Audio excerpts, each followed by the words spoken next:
program with a prayer and a blessing. Sister Susan. O Lord, you are good and wonderful. O Lord, bless us.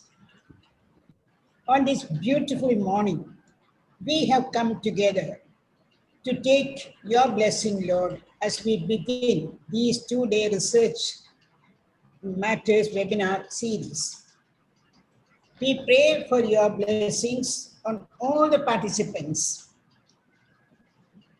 We pray very especially for Dr. Renuka Rajaratnam and the research team for all the efforts they are making to make research more effective in our college. We ask your blessings on all the resource persons. Pray very especially for Dr. Pradeep from IITM, who is well known to all of us. Lord, he has been with us quite a number of years, helping our departments in various activities. Today, he will give us the keynote address and motivate all our staff and all the participants. Continue to bless him with all the blessings that he needs to carry on the mission that God has given to you, Lord, sir. May you always be a blessing to everyone. We pray for Dr. Marine Sini. Bless her, continue to be with her, who is going to give us the keynote address. Give her all the graces and blessings that he needs to fulfill the mission that you have given to her. Today, she will be giving the keynote address. May this program, once again, I ask you to bless each and every one of us. Bless our college, bless our principal, our faculty, and all us, everyone who is associated with us. Thank you, Lord, for hearing our prayer and blessing us. Thank you, Sister Susan, for your blessing and for gently ushering us in a light of peace and wisdom into our program for this morning. Thank you. So good morning once again to one and all. It is my privilege as well as my pleasure to invite you all the participants of the Research Matters webinar on behalf of the Principal, Dr. Sister Rosie Joseph. We are happy to welcome participants not only from Stella Maris, but right across colleges in Chennai and beyond the region from Tamil Nadu, and also a few of our participants from North India. Special welcome to our vice principals, deans, heads, and faculty members, and on the whole, the research community of Stella Maris College, a warm welcome. I'm delighted to extend a special and warm welcome to our esteemed guest of honor, Professor Pradeep, who will be delivering the inaugural address for this morning. Professor, we are delighted and much honored to have your august presence to enlighten us on research and its impact on transforming colleges. A brief note on the Research Matters and the purpose and its objective. The Research Matters is initiated with the purpose of addressing the research performance of the college in general in order to strengthen and cultivate a competitive, innovative research culture among scholars. The series aims to increase through promotion and awareness the research acumen of our college. Apart from creating a rigorous, sustainable research capacity in the college, the series will foreground various dimensions in research, such as ethics and integrity, competence, social responsibility, and ways to achieve a sustainable impact on innovation, discovery, policy making, and independent thought among our scholars. No one can ignore the massive disruption caused by the global pandemic. The COVID-19 has forced us to pause, a great pause indeed, as the author Arundhati Roy aptly coined the phrase. This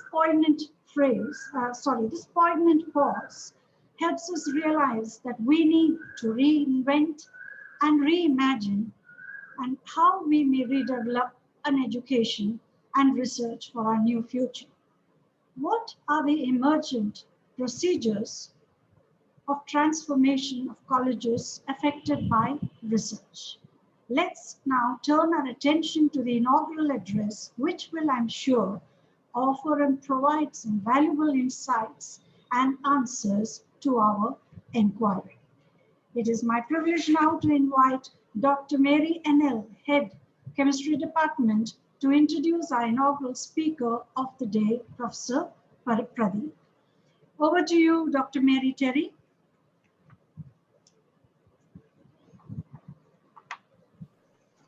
Thank you, Dr. Renuka.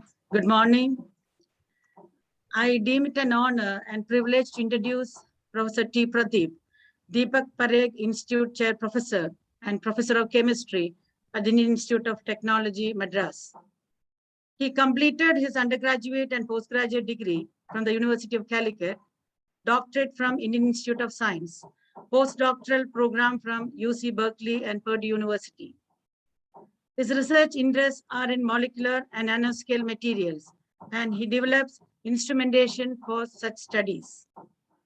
Professor Pradeep is the author of 450 scientific papers in peer-reviewed journals with very high impact factor and is an inventor of 110 patents or patent applications.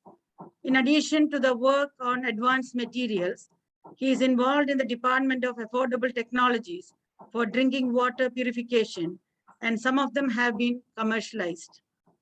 His pesticide removal technology is estimated to have reached about 7.5 million people.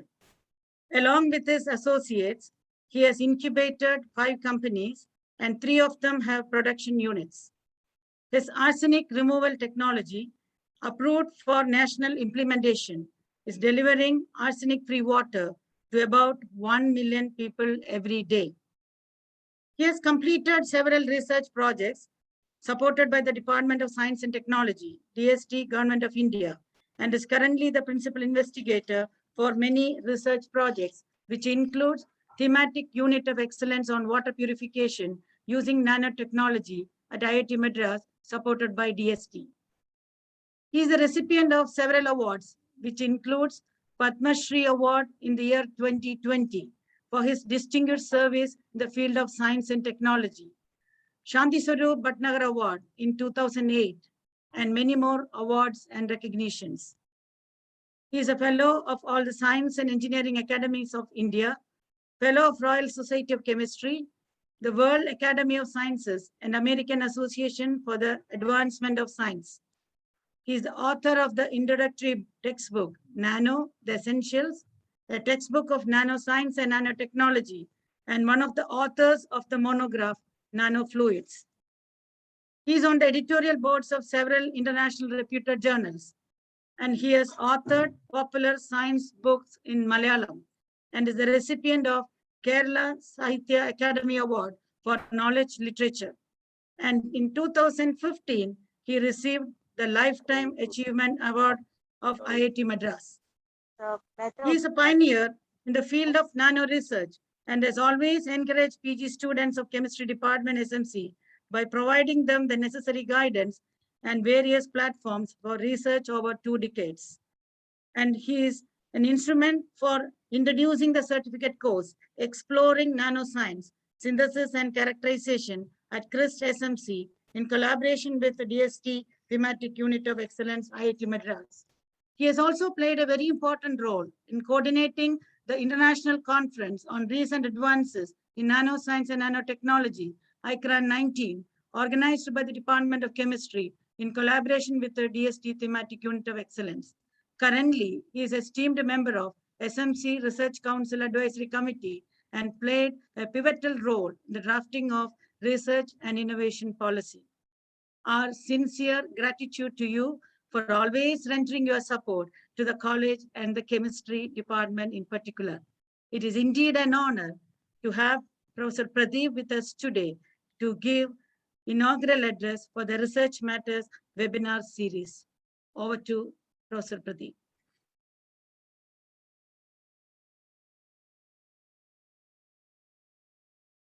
Thank you, Dr. Mary. Can you please allow me to share my screen? Yes, sir. I've made you co-host, sir. Yeah, okay, thank you. I just got that.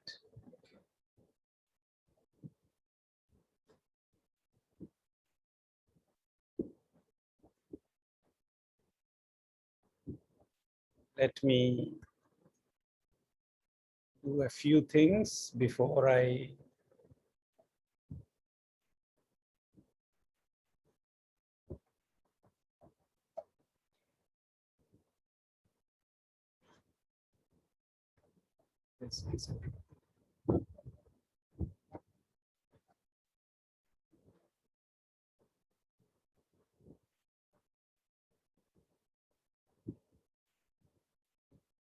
All right.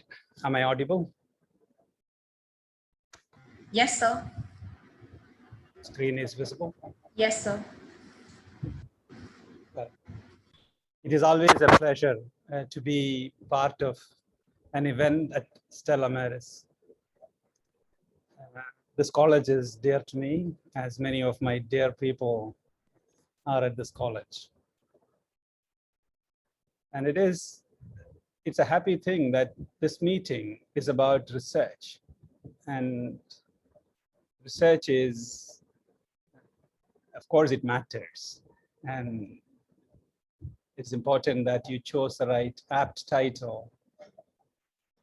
And I hope that I will introduce certain concepts, certain thoughts that will inspire research in the college structure. I must say that we as human beings, we must discover for us to live.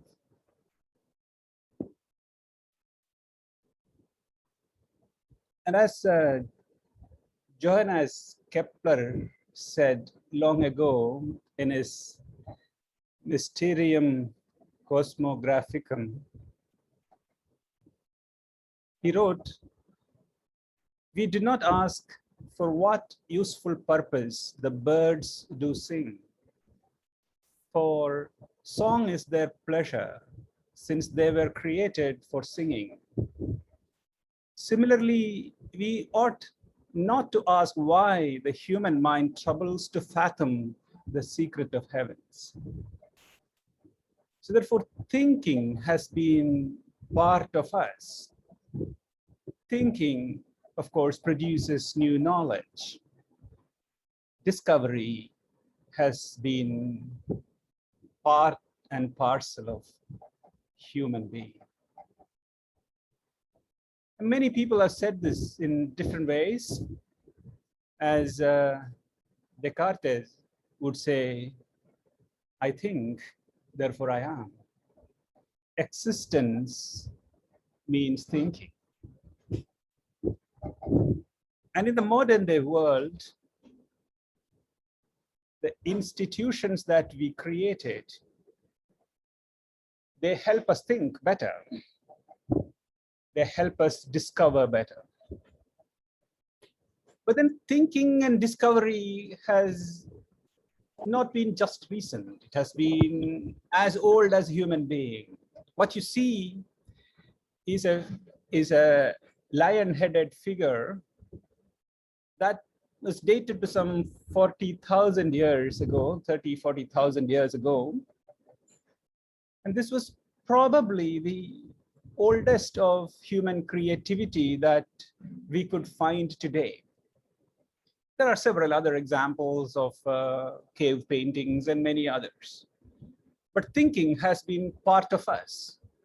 And not just this thinking, how to make devices, right from the Stone Age era, we have been thinking.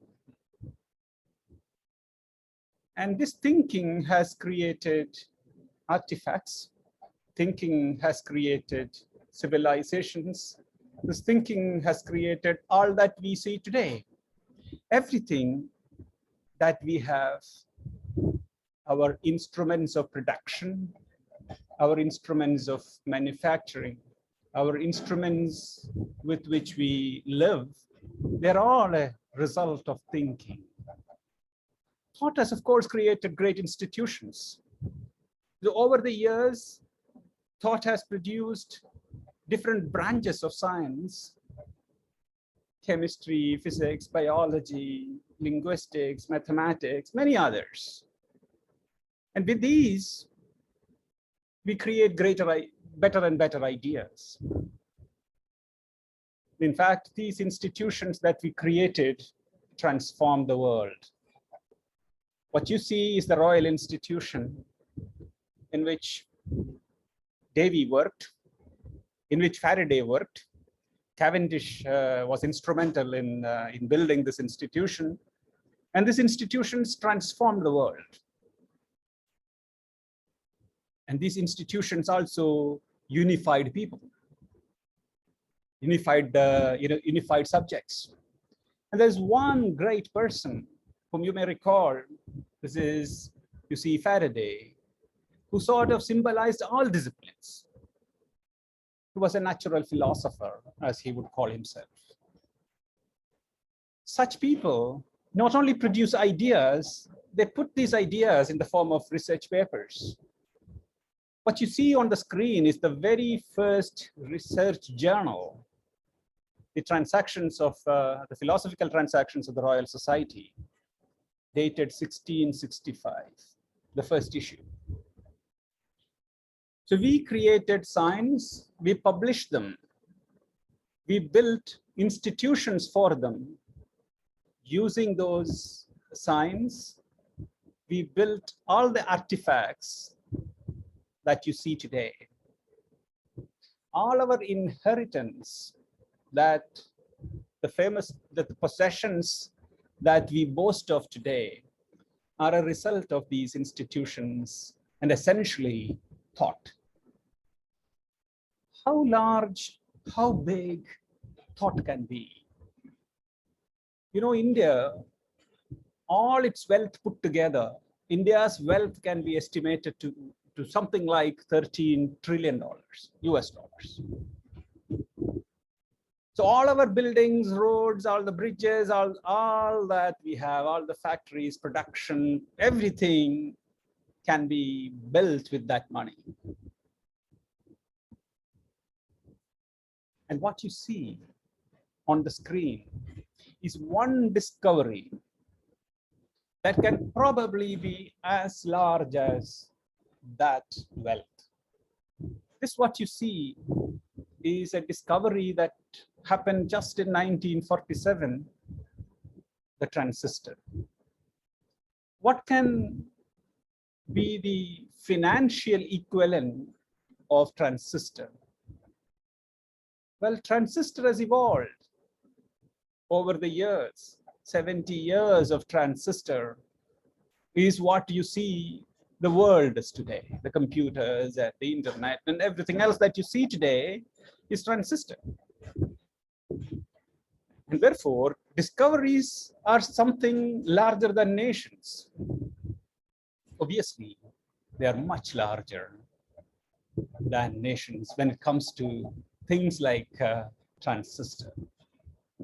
Our annual GDP, you know, we say we would like to get to $5 trillion. It's at some 3 trillion today. And that is $3 trillion is all the chemistry put together. So that's the value of chemistry today. Or that is the value of energy today. But the value of one finding can sometimes be as comparable to that energy or chemistry or any such thing. So research is very big. research findings are very big. But then it is not to say that research of the kind in natural sciences is the only thing. There are many other disciplines wherein research has really contributed to greater understanding. There are many examples, and I picked the example of Karl Marx here, and those of you who are in philosophy would appreciate the value of this. Or in fine arts. So what is the value of Van Gogh today or Impressionism today? This is enormous finding or research or new innovations that have happened in fine arts. But then putting all that together, somebody asked this question. So this is a chemical engineer who asked this question: what actually is the origins of creativity? Especially origins of creativity in a college. This you can read in Chemical Engineering Education Journal of 1985. So what this person says, a professor at UC Berkeley, says that a creative act is one where two ideas or concepts previously believed to be totally separate are for the first time shown to be closely related. A creative act, in other words, is to show that two apparently distinct ideas or concepts are in truth not distinct, but are merely two aspects of the same thing. So essentially, connecting things is creativity.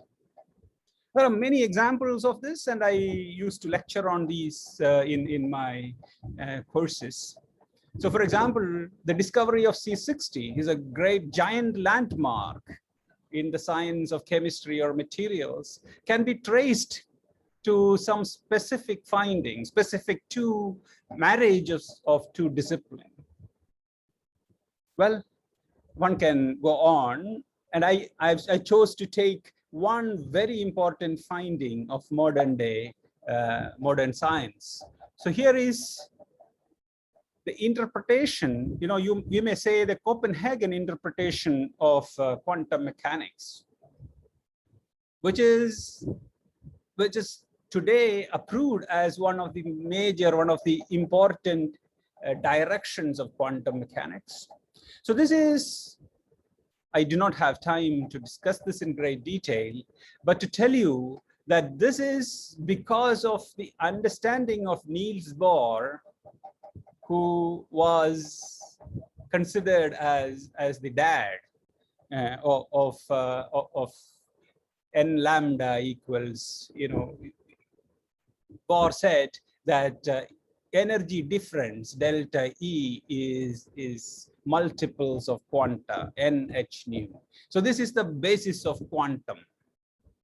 So in energy levels in hydrogen atom, so this is whatever is the energy level difference delta E. So you can relate it to some finite difference, finite multiples of h nu, and these energy levels themselves are finite, and that was the finding of Niels Bohr.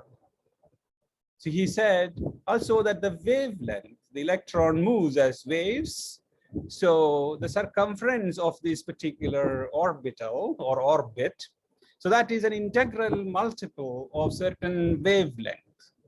So this was a very important finding, and Niels Bohr is credited with this idea of today's idea of orbitals.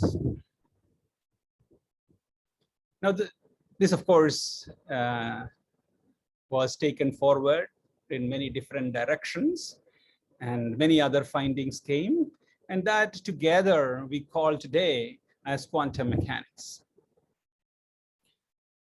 And a very important interpretation of this quantum nature of particles or quantum nature of phenomenon is called Copenhagen interpretation. And there is another interpretation. This is the bond interpretation.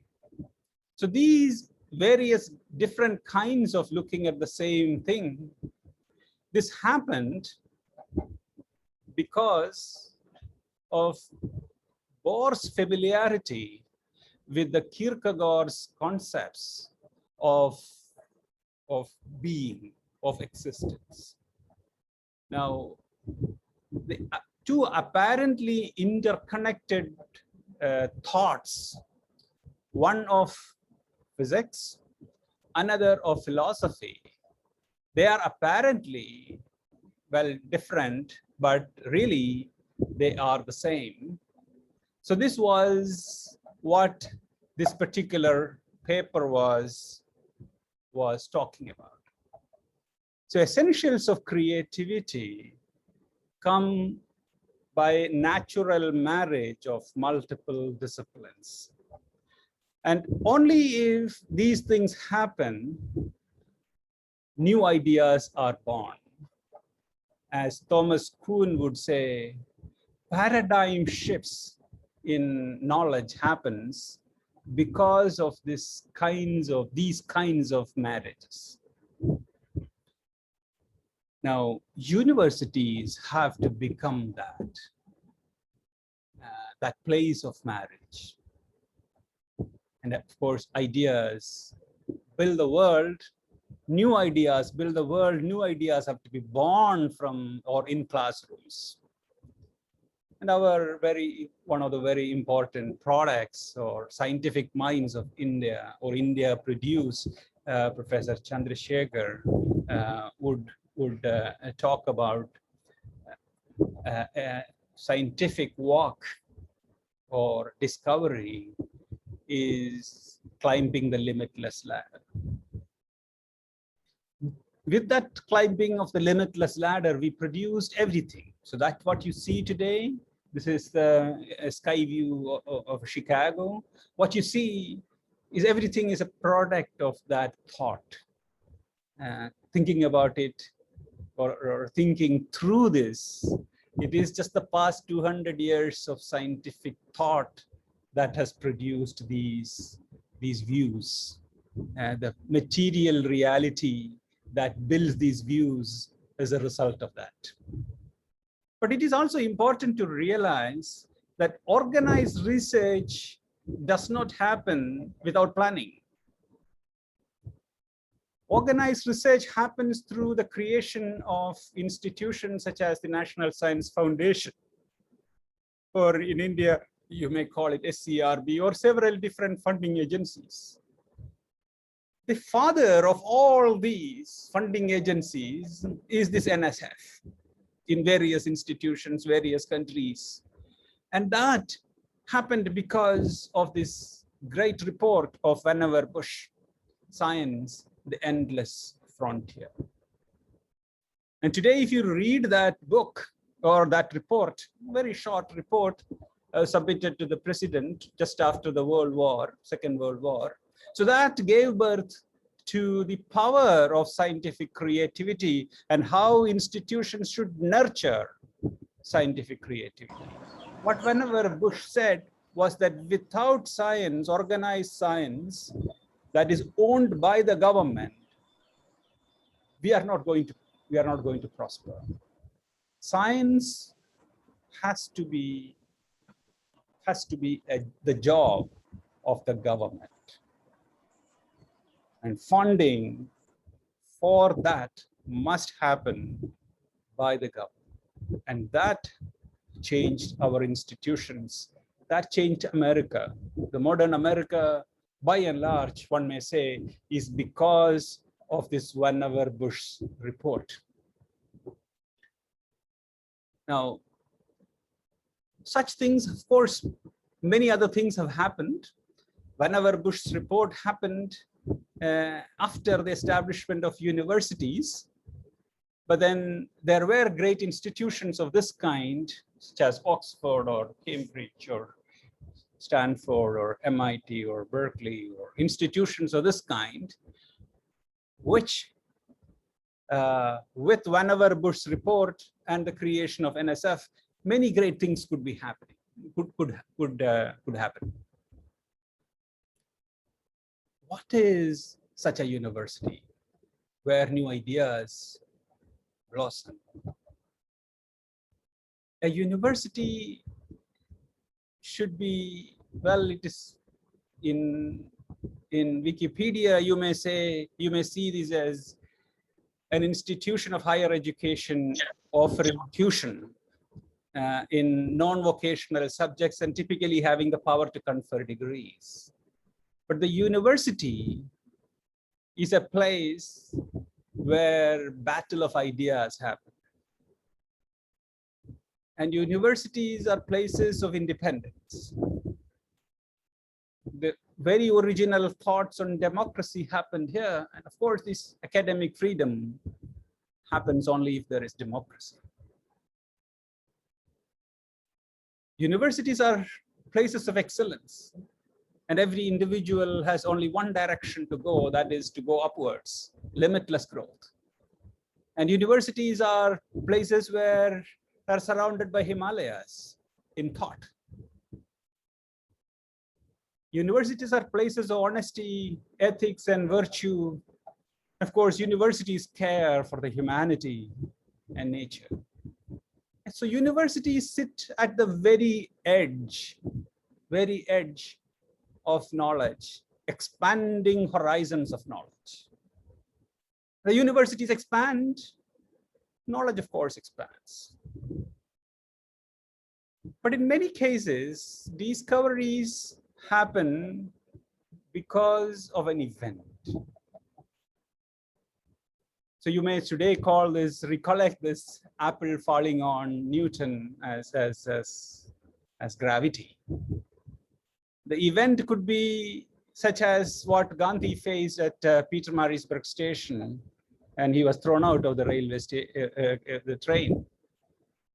And that gave birth to Satyagraha. Likewise, there are many, many important events in the history of science wherein discovery was born. And I can narrate on each of these individuals many such things. But discovery today needs infrastructure, such as the great infrastructure that you see, cryo-electron microscopy, with which you can see a molecule or a protein, or with which today you see the COVID coronavirus or the viral protein, and with which we, because of the understanding of that protein, we make viruses, vaccines today. And that discovery, of course, requires great infrastructure. But it is important to realize that discoveries are very young.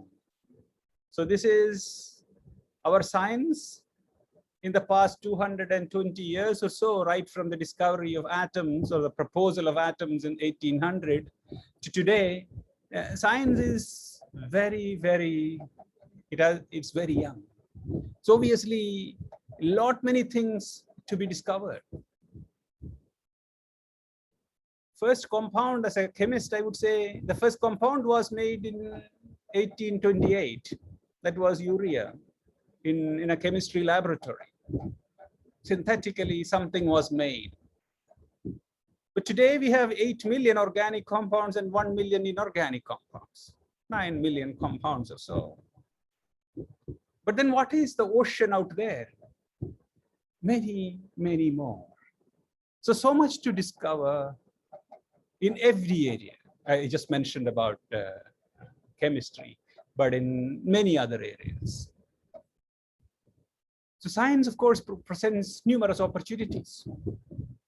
That science, of course, is endurance. It is not possible to discover something if you don't have the capacity to endure. That endurance is symbolized here by periodic table. So Mendeleev walked 3,000 kilometers to get to a university from Siberia. So he produced, today we trace the great table, the periodic table to Mendeleev's table. And we just celebrated 150th year of this table. But it is important to realize that discovery is endurance. And if you can endure, science, of course, is not just science. You should probably include every discipline in here. For me, science is a very, it's a mega thing. It encompasses everything, including art and music and many others. But it's important to realize always that science is made by people. Each one of these individuals. And we continue to contribute to this. There are many examples, and I choose one or two of these examples. Today we talk, or in our chemistry or physics or biology or biotechnology, all the books, we talk about atoms and molecules. This idea of atoms and molecules and the connections between them, the understanding of chemical bond, is just very recent, just about 105 years old. Just about 105 years old. This idea of a chemical bond is 1916. This was that idea that it was an electron pair bond it is just 1916. Due to G. N. Lewis. And one may say there are many examples of this kind, including examples from our country. But you ask, how can you build excellence in an institution? Whether it is a college or a small university or a small place, I always say that excellence is designed. And if you design excellence, excellence can go in either direction. It can go along the direction of quest for fundamental understanding. Or it can go along the direction of utilization or utility. So one may call this as the excellence axis, or one may call this as the relevance axis. So when you do science, you would like to do science which is excellent. One may symbolize that with Niels Bohr, excellence in fundamental science. Or you may put this in this relevance axis. You may say the greatest relevance, you may symbolize this with Edison. But there is another way of looking at it, both excellence and relevance, as Louis Pasteur would symbolize. This bacteriology or biotechnology, all of these can be traced. He built not only a branch of science, he also made it extremely relevant. Now, it is also important to recall that all of these happened with minimum infrastructure. And if you are interested in more about this, how to build science along these, please read this book, Pasteur's Quadrant. Somewhat old book, but it is very important to appreciate. But we are also important to realize that our competition is not with Oxford. It's also important to realize that excellence does not occur in isolation. And this realization is very much there at Stella Maris. It doesn't occur in isolation. That's why many people participate at Stella Maris. Key to excellence is people. And excellence, of course, is nurtured. It's not born overnight. And excellence has no caste, no religion, no race. Excellence is beyond disciplines. Excellence must be imbibed by the system as a whole, because excellence must start from the entrance, from the security guard. Destroying excellence is quite easy. Just bring one person, everything will collapse. And that's what we have done to great many institutions in the country. Excellence requires an environment of excellence. And you need to get good people. and don't constrain them with barriers, and give freedom in every respect. Have national and international distinguished faculty in every department. It need not necessarily be that every day they come. Today in this online, people can be part of your departments. And I suppose Telemair has enough independence to do that. I used to wonder, why is that? You know, we in IIT Madras, we have distinguished professors. Why not Telemair? Why can't some of your people be distinguished or call them distinguished? You may not give them extra money, but a title. Why should people retire? Why can't there be maybe emeritus professors? Start independent centers of excellence with industry. Why can't this be? And we have already started, create a development office and build a corpus. I know that these are happening. Targeting proposals.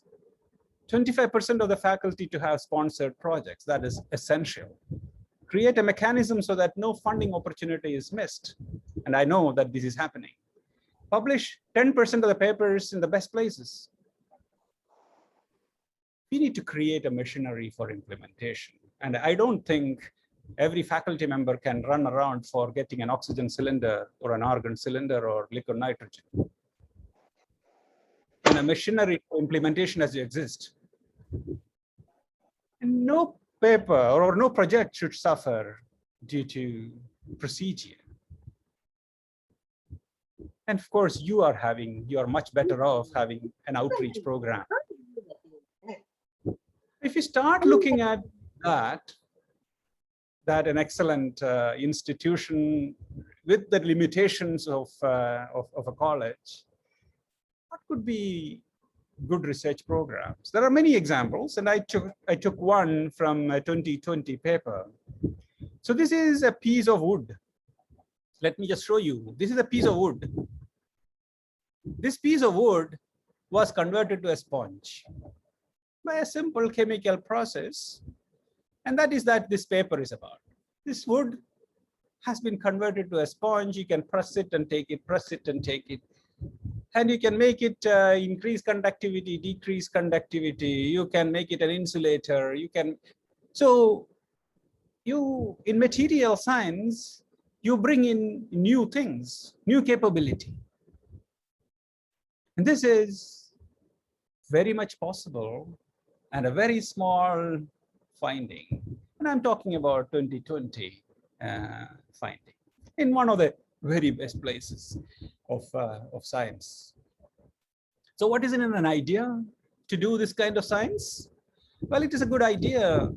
That's all that matters. And of course, give this to good people. And good data, good infrastructure. And this need not necessarily be existing right in the college. And what you see here is botany. You see material science. You see mechanical engineering. You see interdisciplinarity. It's of course good presentation. It's of course good presentation. It's of course good language. It's a good journal.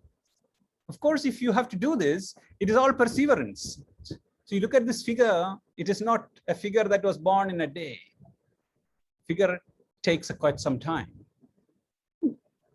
Ultimately, it is all hard work. And this, of course, is what the journals want. I mean, it is not just that you want to publish like this. Journals also want this. They want novelty. So what is novelty? Of course, this is novelty. Wood to sponge. Quality. This is quality.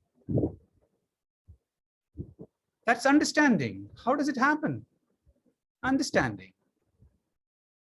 Applications. Obviously, this is application.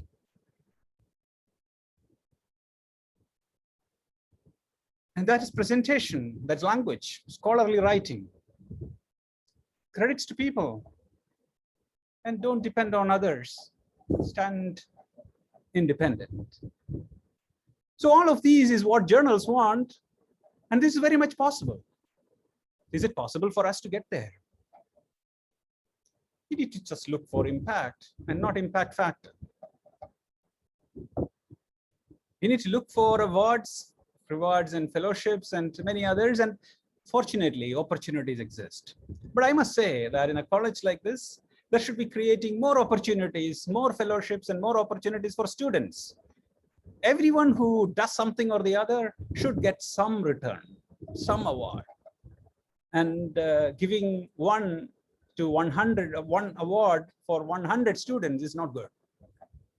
We must ensure that every person gets something or the other, because people and their capabilities, their interests are different. One may be good at something, another may be good at something else. And we must ensure that we do not publish in lesser places. And I put this target, can we have 10% of the papers in journals like ACS or APS, or there are of course other disciplines and Mathematical Society of America or whatever. Increase it gradually. Obviously, nothing is born in a day. So people ask me, Professor, you tell me all this. Is it possible to give me a prescription? Can I do this at Stella Maris? I say that this is very much possible if you build on your own strengths. And you ask the question, what is college strength? College strength is being together, diversity in disciplines. I just looked at yesterday the college website. Look at the disciplines, expertise you have. You have all of these. And this is what just cut and paste from your college website. Bioinformatics, biotechnology, botany, chemistry, commerce, computer science, and whatever. So you have all of these. Is it possible to build problems with teams? And this is where you can beat IIT or institutions of this kind. I mean it. Because science is an individual's excellence, or research is considered as excellence of an individual in an IIT or any institutional structure. But what is your strength? Your strength is, you may not compete individually, but it is possible that together you can compete. And if we build problems with teams, it is possible. So here is an example. I mean, I just put a few examples of a few minutes of thinking. Ethanol from paddy straw. Of course, there have been plenty of people making ethanol from agricultural waste. Ethanol is also made from paddy straw or wheat straw or whatever.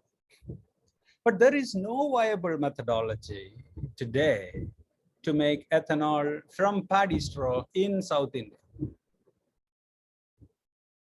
And of course, there are many other organic ways, not just, you don't have to stay with this, but there are many others. Can this be, this is a very important thing, because this is a billion-dollar industry. And if imagine what you can contribute, 1%, 10% of your petrol can be ethanol, what it can do. You can imagine what this can bring. There are a lot of activities in India. There is an ethanol plant. There is one more ethanol plant coming up. All of these I am aware of. But there are many challenges, and I am not getting into those. But this is a matter of biochemistry, biotechnology, botany, chemistry, and economics coming together. Or maybe physics. Biovalorization is a broad theme. And if you do this ethanol to paddy or whatever conversion, there are many other chemicals that you can get. And some of them can result in biofertilizers. Some of them can result in biofungicides, insecticides, and many others, organic. And this is also a subject matter when several people come together. Greywater recycling has to become a very important theme, and it is already a very important theme for the country. Because country is becoming increasingly urban. 33% of our population is urban. Another 10 years, it is going to become 40, 50%. Without recycling, we are not going to live. But recycling has to happen at home. But there is no mechanism of home recycling today, especially for greywater. And there are many important challenges there. This is a chemistry, physics, economics, computer science problem. How about paddy straw to sanitary pads? Of course, this is happening. There are already companies. And there are many challenges out there, and not just paddy straw. I just wrote paddy straw alone. Sensors on face masks. With face masks becoming so common, there's so much that one can do with the gas that is coming out from the breath. And I say many departments, XX, YY, ZZ. Urban farming, with all the carbon dioxide that is produced in cities, we have to take it out in some way. We have to use our water in some way. We have to use our waste in some way. Urban farming is becoming increasingly complicated. And there are a lot many things that you can do. And I mean that these are all doable in a college with great impact, great returns. Can we get, so let me just go further to say that this is indeed possible. Is it possible to make food in the lab? So this is bioprinting. And such printing is having no infrastructural requirement. It doesn't require air conditioner. Of course, a little bit of air conditioning would help. But it is a 3D printer, which you can put together. Your understanding of biology and chemistry and biotechnology can make this, botany can make this happen. Ultimately, we would produce biscuits from such laboratories. So where is the world going? World is going to very many directions. I just picked one direction of sensors. These are embedded sensors. Well, the small skin sticks, patches are coming for many, many reasons. It's just sweat or metabolites or a particular kind of anxiety or many, many things. Sensors are coming. And these are, the readouts are going to be coming right onto your mobile phone. So you are going to be continuously informed about things about your body. There's a great realization, great power that has come as a result of COVID. But to do all that, you need to have infrastructure, such as this transmission electron microscope in my laboratory, as you see. But what do you do in a college when things are not available? The world is going in a very different way. I mean, across the universities, all over the world, infrastructure is not available. So what are they doing? They are investing or participating in facilities wherein instruments are monitored remotely. So here is an instrument that is sitting somewhere, and you are getting the analysis done elsewhere, 4,000 kilometers away. So internet has made it very much possible today to access information, to do experiments, critical experiments elsewhere. This is being done by this organization called Kameka for one of their advanced facilities. And we do have such facilities also in IIT, wherein we have the facility, but another IIT fellow sitting somewhere for 2,000 kilometers away is the user of such a facility. So there is a local instrument and which is being monitored. And this is about an advanced, really advanced facility, but then the user is sitting somewhere else. In addition, there is global connectivity. And COVID has, of course, brought everybody together. There is a digital innovation ecosystem. If you want to take this further, not just in analysis and expertise or something, but to expand into many different areas of innovation, which may be connected to economics, or it may be related to finance, it may be related to market, or it may be related to sourcing. So many different directions. So it is important to ask the question, how did people innovate long ago when infrastructure was not there, resources were not there? And I chose this particular example of Eratosthenes. This example, this person lived in this period, about 200 BC, 250 BC.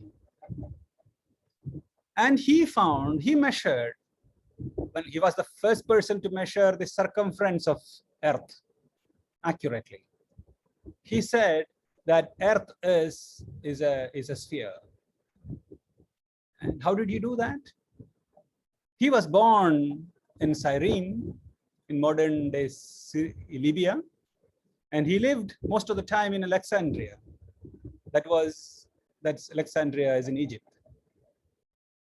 And he was the librarian of the largest library. As you know, Alexandria's library was famous. It was burned, but then it was famous. So he was a librarian. He had access to knowledge of the time. And he found that on June 21st, every year at noon, there was a pole, if it is put in Cyrene, it did not cast a shadow.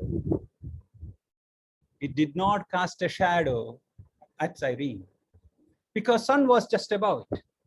Sun was directly above and there was no shadow at noontime. But he asked this question, if Earth is flat, Alexandria also, the same sun rays will come and there should not be any shadow. He decided to do an experiment and found that on 21st June, there was a shadow. And this is possible only if Earth is curved. How much is that curvature? To measure that curvature accurately, he had to measure the distance between Cyrene and Alexandria. And he commissioned a person to walk all the way, and he found that distance was 800 kilometers. And the angle of the shadow and that distance made him compute or calculate the circumference of the circle, which turned out to be 40,000 kilometers. So that is close to the modern day understanding of the circumference of Earth. So you see, people did innovate even at 250 BC by doing experiments. I'm not talking about those who were thought discoverers, who did experiments by asking the right kind of questions. I'm sure that it is indeed possible to discover. But if you want to think about that discovery today, I would suggest that you should think about sustainability. And that is why I suggested the kind of problems that I suggested. You should think about smart living. We should think about self-contained homes in the COVID era. You should think about personal health. And these, of course, 4 of them present numerous possibilities. And that is very much possible by global partnership, by online laboratories, by looking at the world very differently. Thank you very much.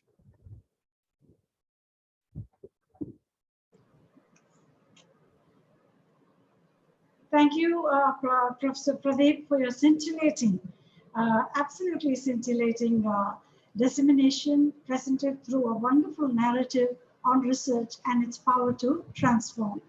There are many takeaways in this wonderful presentation of yours.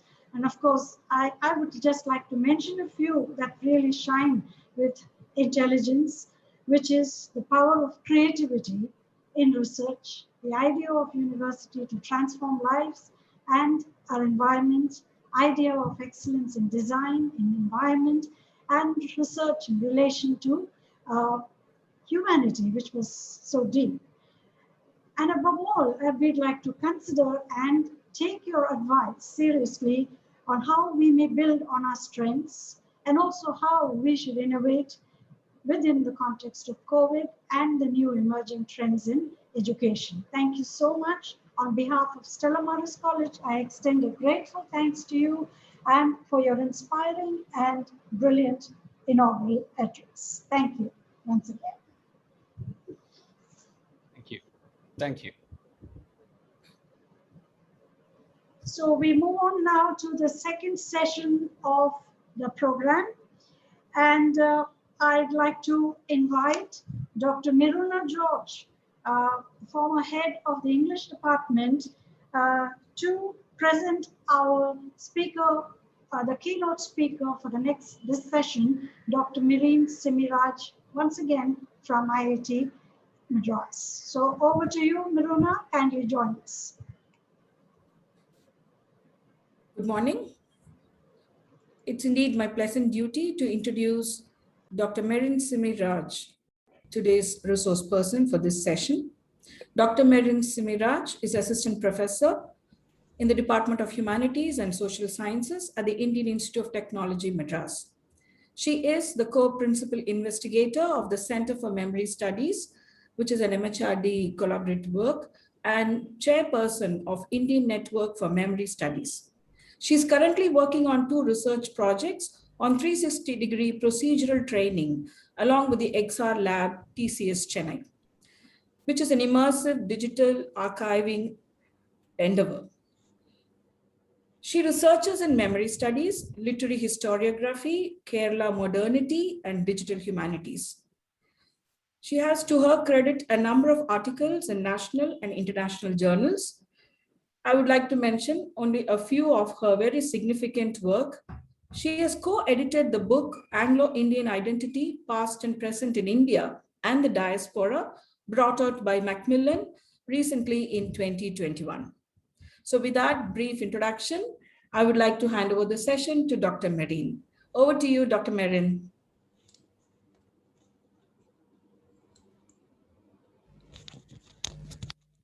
Thank you very much, Dr. George, and thank you very much for this invite. It's such a pleasure to come back and address. I think, I've already met some of you, though albeit virtually, and it is indeed a pleasure to interact with a set of scholars and students, a set of teachers and students who are very much invested in taking the research acumen forward. And I have been listening to the, the end of Professor Pradeep's wonderful talk to. And I must say that at IIT, Professor Pradeep is like a beacon of inspiration for most of us in terms of carving out our own research methods, our own research journey, and building our own team. And it was such a wonderful inspiration to listen to him too. And as he was also reiterating, it's such a pleasure to interact with universities, interact with bodies which are really invested in building up their research acumen.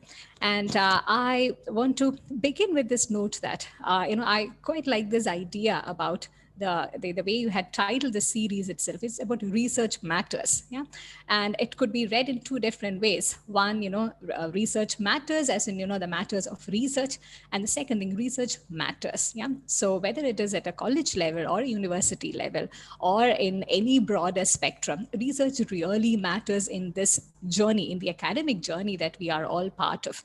And let me draw your attention very briefly to the historical way in which research and teaching had always emerged. So if you think about, the earliest systems of education which emerged, and Professor Pradeep also, very, very usefully pointed out how experiments were always there. Experiments did not really originate within set laboratories with set parameters. It was always there as a way of inquiry, this landscape of inquiry, this landscape of knowledge production, which was always there when it became institutionalized. Like, if you think about the earliest kind of universities, the education system, research and teaching had always coexisted. Yeah, if you're interested, if some of you might have, some of us might have read up a bit about the history of education, the history of education institutions' growth. So there we see very pertinently that the training, research training, and the process of imparting education, that always coexisted. If we take some quick examples of the earliest universities, like where law, theology, medicine, yeah, philosophy, those were the things which were institutionally imparted from the beginning of civilization. So that time we realized that the focus was on training a person to become a theologian, a medical practitioner, to become a historian, to become a legal practitioner. So in some sense, no one went to the university to study about medicine, to study about history, but to become a historian, to become a medical practitioner. So in a very historical sense, we can say that this organic relation between teaching and research was always there, because research in some level, you know, in a very crude level, it is about putting things into practice too. It is, this journey from, you know, just learning towards putting things into practice. That is what, you know, we have many sophisticated ways in which that could be articulated these days. So I would like to begin with this fundamental note that this relation between the synergy between teaching and research was always there. And it's just that, you know, now with this increasing way in which things are getting specialized, institutionalized, maybe, you know, we need some more effort to spell out these things. And in terms of, you know, how the educational system has changed, you know, it's constantly in a change of in a state of flux too. So in order to enable a set of people to pursue different things that they want, things have become more specialized, more sophisticated. And for the same reason, we have also arrived at a point where we need to spell out these needs. We need to specifically carve out certain routes so that, you know, because of teaching, research will not suffer, and because of research, teaching will not suffer. And we do know that there are a lot of practical difficulties. There are a lot of practical challenges that you and I will be facing as learners as well as teachers, where, you know, in terms of time, the number of hours that one should dedicate to certain goal-oriented kind of teaching. You know, it could be like an exam-oriented one. It could be, these are the also the parameters within which we are forced to function. So at some level, let me remind you, none of these pursuits I know I'm not trying to present any of these things in an unrealistic manner. We are trying to stay grounded in this discussion by taking into account the kind of time, the energy, the effort that we are required to give to different aspects of teaching and learning, and at the same, how to make the best of it. So in terms of, you know, how I locate in myself in this journey, in this in balancing this interface, which is how, you know, I've titled this session to, in terms of balancing this interface between research and teaching, and you know, adding that with my location. I belong to the Humanities and Social Sciences Department, and I am part of a technology institute, Indian Institute for Technology, Madras. So my location as a literary studies person within this ecosystem, heavily enabled by multiple disciplines. So I would like to talk about, you know, how this interface, the balancing of this interface has been heavily dictated, heavily informed, heavily enabled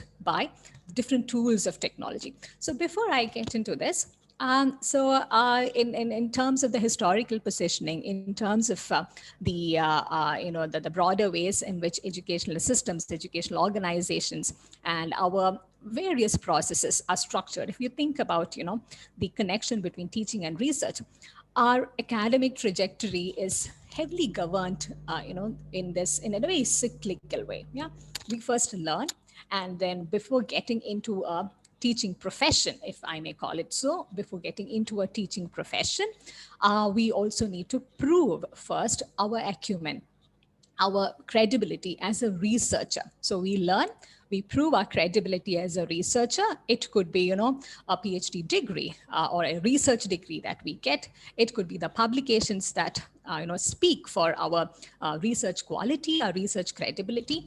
Then we are, we get into the teaching profession. We are part of different colleges, different universities, different institutions in various capacities. And over there, the challenge begins at that point, because it is no longer a bifurcated journey. There's no longer a compartmentalized journey. It is no longer like, you cannot choose whether to teach or to research.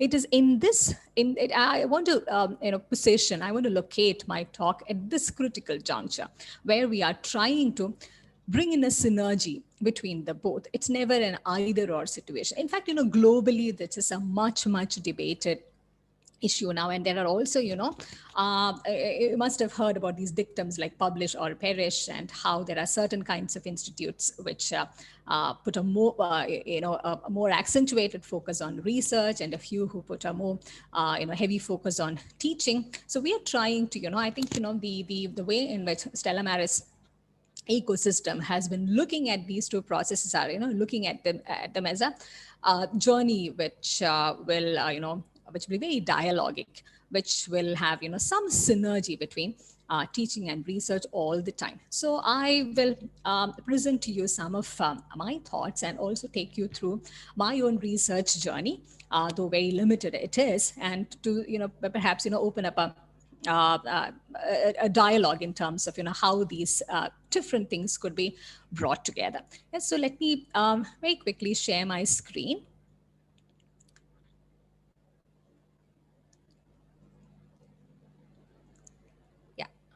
I hope my screen is visible for you. Right. Yeah. So this is a term which has gained a lot of currency in the last few decades, the teaching research nexus. And increasingly, we know that all our learning landscapes are becoming inquiry based. The new curricula which are coming out, the new education policy, there's always this focus on an inquiry-based, on developing an inquiry-based learning landscape. Whether we are talking about a place like IIT or Stella Maris or a university, fundamentally this is a philosophy which seems to be ideally, theoretically getting applied to most of these learning landscapes. And it's there even in the online learning landscapes, which is getting increasingly, it's also gaining increasing credibility, particularly in the COVID situation. Yeah, so, but at the same time, this is the challenge that one is facing when we are talking about the teaching research nexus, because the teaching audience is clearly different from the research audience. Yeah, in a very practical sense, when we are talking about, say, 20 odd students in a class, all of them may not have a research agenda in their mind to pursue. So how do you structure this? How do we strike this balance about addressing a teaching audience and a research audience? Yeah. And how do you position yourself as a teacher as well as a researcher? Yeah. And in terms of, this relationship, it sometimes, it may not always be very balanced. There will be a lot of lopsided imbalances, which is entirely fine. And also, if some of us who have been teaching, if you think back at the way in which, we began our career and how, in between we were incorporating our research possibilities, a research agenda, we will find that there was always some kind of imbalance. So I want to state this at the beginning in a very experiential way itself, that imbalance is entirely fine, because when we are talking about a balance, I'm not talking about a classroom performance, not talking about your research output, but in terms of, positioning yourself as a teacher and a researcher. Yeah, it is a fine balance, but if at all there is an imbalance, yeah, it is something that each one of us would experientially overcome that. I'll very briefly, come back to this with some concrete examples from my own limited experience toward the end of this session. So if we look at our the trajectory of our academic career, yeah, it begins, you prove yourself as a researcher to get into primarily a teaching career where you are also expected, yeah, to perform, to conduct your research. And I would like to also underscore this fact that it's no longer an option. Yeah. And in a very practical sense, too, it's no longer an option whether to do research or not. In whichever way you're doing it, you may or may not have a lab space. You may or may not have a defined project. And I do understand that, with different disciplines, it operates in a very, very different way. So from my location as a humanities researcher, from my location as someone who started off as a literary studies person, I want to highlight this fact that technology has been a major enabler in strengthening these linkages. And when I talk about technology, I'll also very briefly, very quickly come to that. When I talk about technology, it is about, a set of things, a series of processes which have made,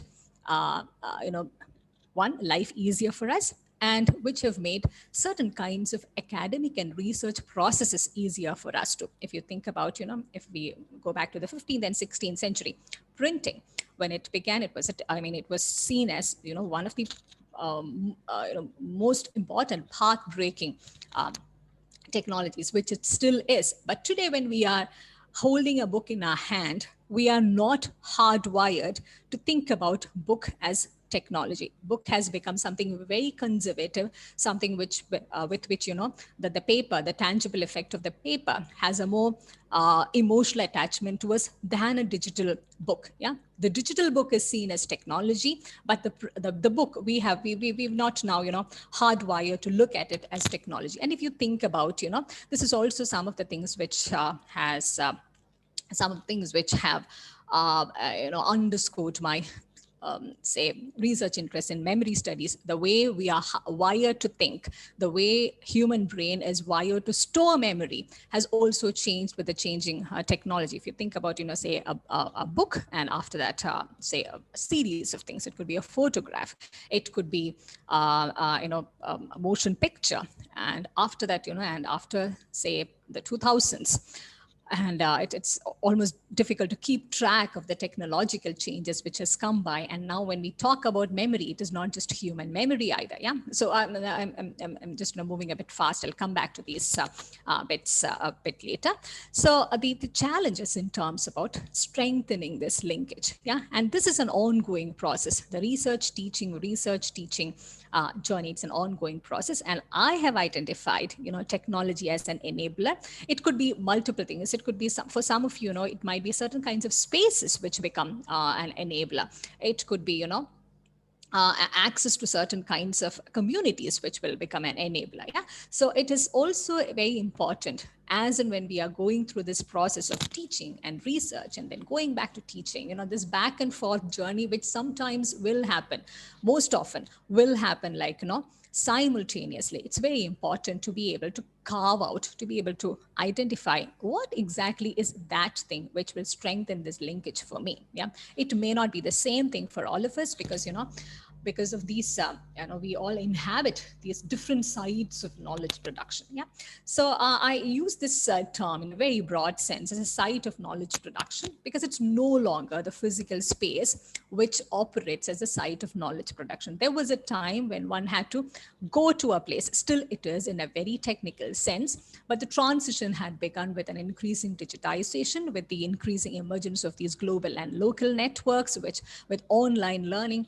which has acquired a lot of credibility and legitimacy, particularly in the last couple of decades. And now with COVID, the COVID situation has really changed the way in which we engage with these sites of knowledge production too. The classroom has changed dynamically, and in such ways that, you know, this change which was always there, this the change of a student who was just a consumer at some point towards a student as a knowledge producer, it has become more and more visible in these days. Yeah, and this is something, you know, when we talk about knowledge production, it need not always be the kind of knowledge which would get documented. It could even be, you know, some sort of contribution to pedagogical practices, because that is also part of research. Yeah, I'm sure, you know, you and I will have must have learned a lot of things in these last year and a half, where there was a sudden transition to a classroom experience, which none of us were used to before. So the student and the teacher were co-learners, literally, metaphorically co-learners in that process, where we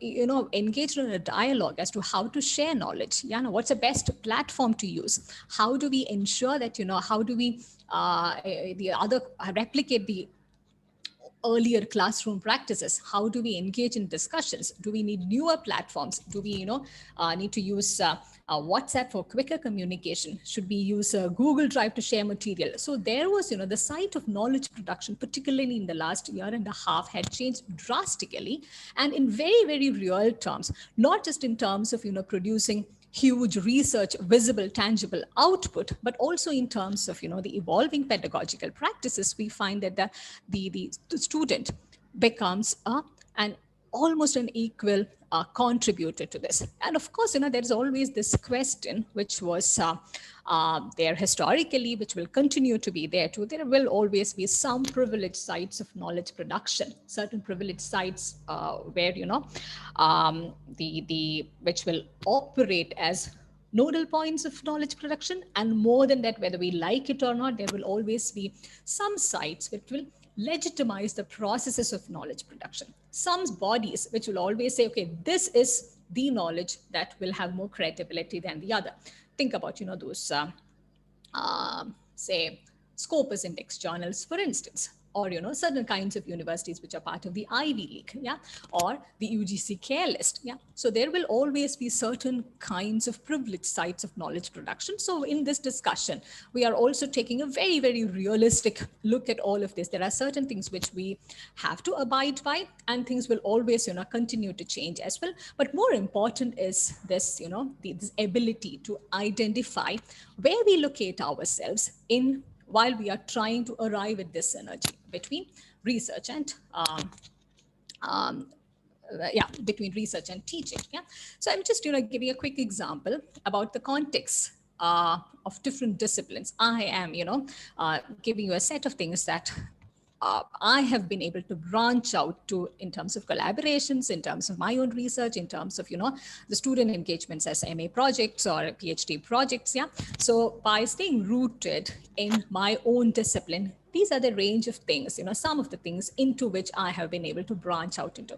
So maybe one of the things that when we are trying to bridge this gap, if I may, or when we are trying to arrive at a synergy between teaching and research, yeah, it's very important to stay rooted in one's own discipline, then begin to think about what are the ways in which I can branch out in such ways that I can plug into certain local networks. I can plug into perhaps, some global networks. Yeah. So this is very discipline specific. This will be a very different journey for different people. And I can, perhaps add another dozen more things here for somebody else who is rooted, who's anchored in the same discipline that I am in. So this identification is extremely important. And I also think that increasingly we also need to be a bit more flexible about this branching out. And this is a place where we also learn a lot from our teaching experiences, yeah, from our classroom experiences. It could be a discussion in the classroom. It could be an assignment that a student is doing on something that you had never thought about before. Maybe, you are teaching novel, to give a very simple example, and there is a student, yeah, who's coming up with a novel which has been made into a Netflix series. So that translation from one medium to the other, the translation from one market to the other, and this the fundamental difference in the genre, yeah, it will enable you as a researcher to think about different frameworks. Yeah. So that is another thing. While we are making these transitions, while we are trying to branch out into different things that we can plug into, there is a change which begins to happen in terms of what framework could one use. Yeah. So one of the things that I want to highlight today is that a lot of things, research is not something which begins with the writing of a paper and ends with, seeing it get published or getting a book published. Yeah.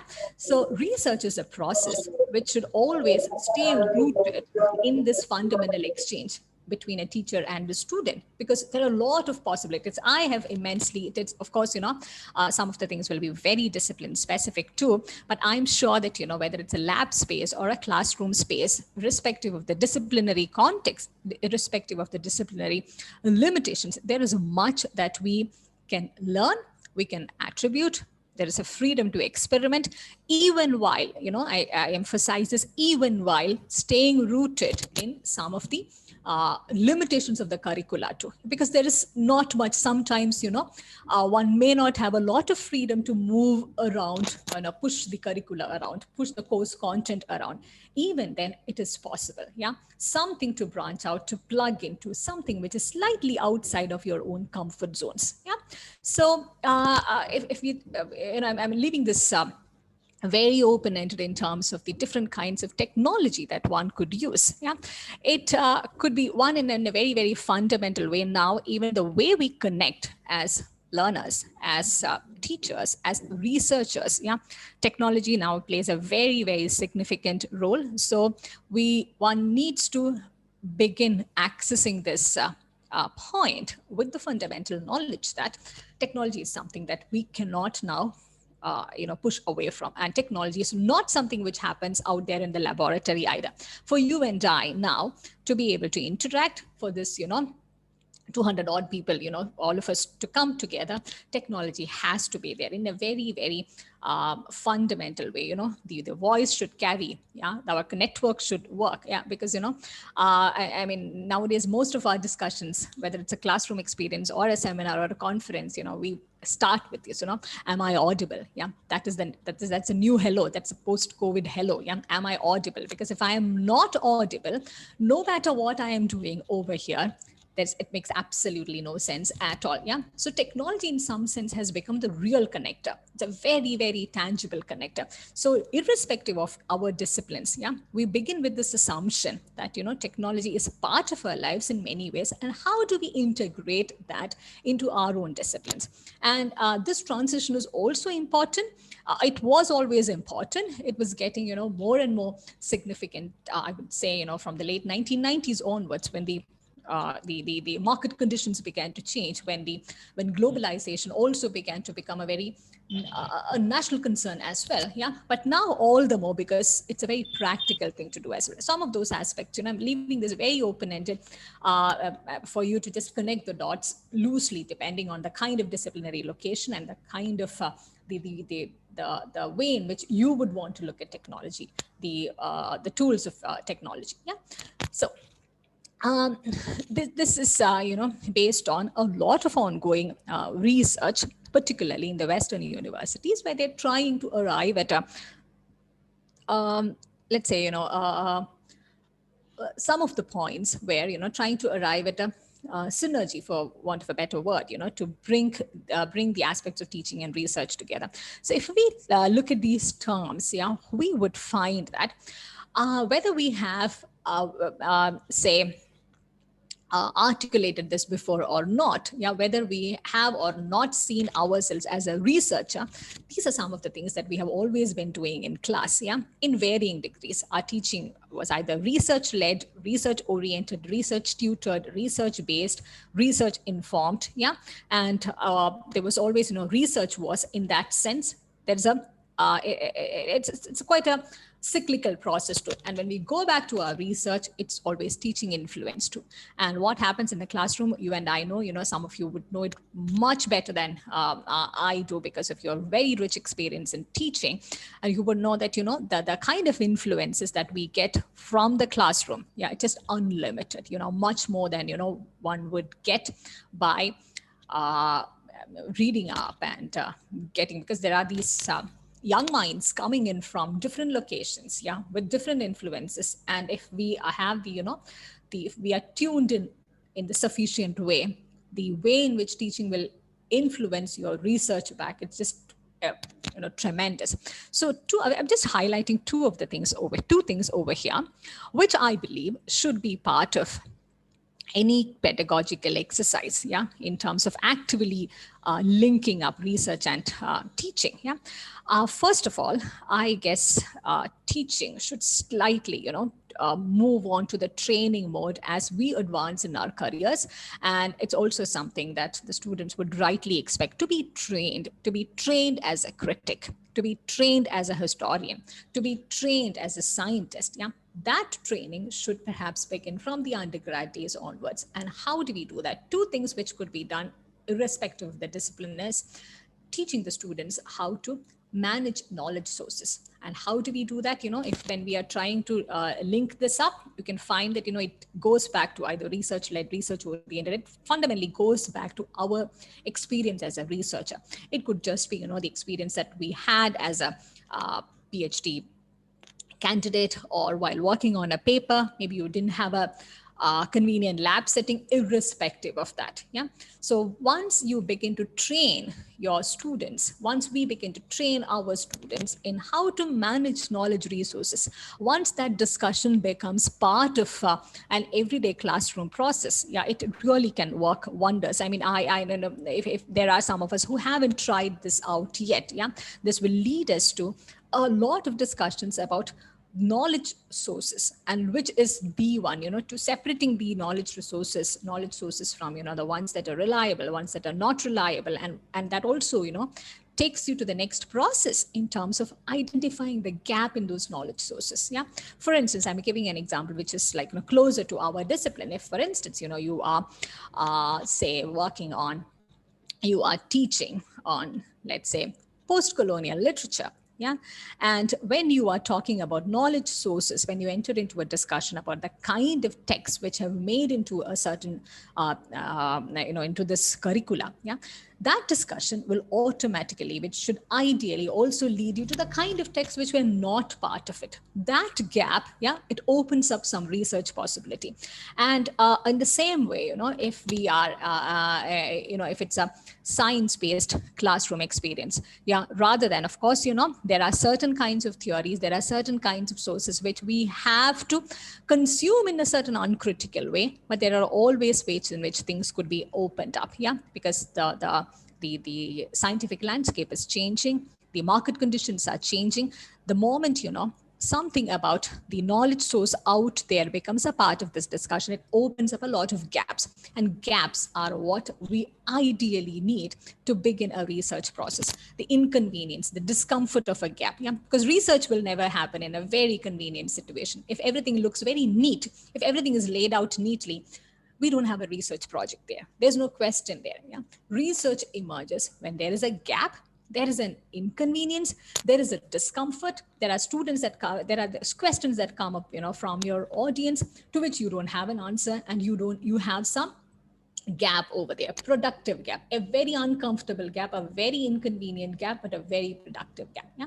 And this also leads us to the next possibility about working in multidisciplinary groups. And now, we know that, because of the way in which curricula has changed, different programs have changed, there are always certain classroom spaces where students also come from different disciplines. Yeah, students also, there could be an elective, yeah, where, they're plugged into some major program and they are here together for some elective program. And you yourself as a teacher, perhaps, is located in a slightly different discipline altogether. So the possibility of working in a multidisciplinary group actually begins over there. And I find, I have benefited a lot from this sort of multidisciplinary, initiation of dialogues where, you go to, there could be an elective course where students who are specializing in English studies and development studies from different branches of BTech, they all will be there. When the discussion opens up, sometimes we may not have the same vocabulary. We may not have the same background training. Yeah. And there, there is an immense possibility of beginning a discussion in a slightly different way, taking the discussion in a slightly different way altogether. This perhaps, will have different kinds of implications and will open up different kinds of possibilities for different, depending on what domain you are dealing with, the level of students. Yeah. So this thing about staying open to the possibility of working in a multidisciplinary group is something which I think that, with things going very global in an almost, unstoppable way, this is also the way forward. Yeah. So just, spelling out some of these things in terms of, whether you research is, whether you're teaching as research-led or research-oriented or research-tutored, yeah. So in that context, yeah, some of these things assume a lot of importance, yeah, in terms of the curricular designs primarily. So many of us, perhaps, are operating within certain set curricular designs, yeah, and maybe there is very little that we can move around over here, yeah. So I am just, it may not always be possible. I mean, I'm speaking for myself too. It may not always be possible to bring in everything that you have in terms of research into a classroom situation, which is not ideal either, because, as I mentioned at the beginning, the research audience and the teaching audience are clearly different. We should always have that also at the back of our mind when we are bringing these things together. Yeah. So maybe, I just focus on one of the aspects over here about teaching research methods and techniques. Yeah. Most of us, when we get into teaching, yeah, we already would have had some kind of an experience in research. Yeah. So connecting research methods and techniques to everything that you teach. It could be a laboratory-based research. It could be an anthropological fieldwork-based research. It could be, a close reading kind of research, whatever it is, drawing attention to methods, it always helps. Because most of the times, some of us, maybe we went through our own undergrad and uh, programs later on, not knowing how important methods are, how important techniques are in bringing things together. Yeah. So encourage this in terms of, while you are formulating your pedagogical strategies, encourage such strategies which will place a high value on research. Yeah, it could be an experimental thought, it could be a critical thought, it could be this because a lot of innovations, we know real innovations have also emerged from classroom discussions. So just keep this fundamental thing in mind, that even when we are working with the limitations of curricular designs, there is an immense possibility to assume different roles as experts, as role models, as mentors, yeah, as a partner, as a development, as a learner, yeah. And these roles sometimes may not be compartmentalized, yeah. It might move back and forth, yeah. And this may apply in different ways in different disciplines. I'm sure these are the things that all of us are aware of in some form or the other, and I'm just putting them together just so there's a context to it, there is a certain cohesiveness to what we are trying to discuss today. Yeah. So this is just one.